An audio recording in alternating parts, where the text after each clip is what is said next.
waxtu woo jëmee ci lu baax rek seytaan dal di ngeen mu raxasu waaye lislaam moom dafa yaatu te leer lu ci nekk daf lay wax rek na nga koy moyoo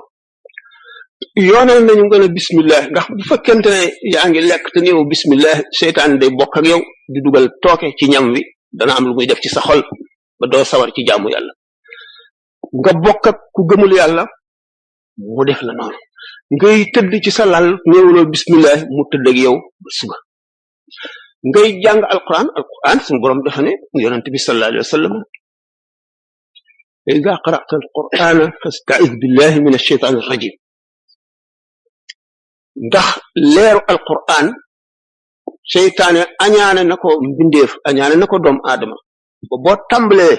di jàng te néew la a'udhu billahi minash shaytanir rajim bismillahir rahmanir rahim mu fatt saxol leer yu bari du dugg ngay ub sa bunt néew la bismillah ànd ak yow ngay ubbi néew la bismillah mu dugg ànd ak yow ngay naan xuloog mu ànd ak yow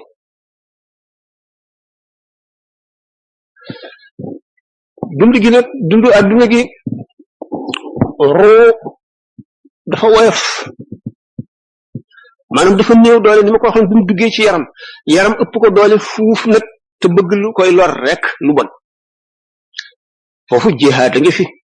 allazina jahadu fiina dal nay dugg si foofu waaye loo gis rek am njàng la baa siin miim ngay tàmbale da ngay mujj di tari alquran jëpp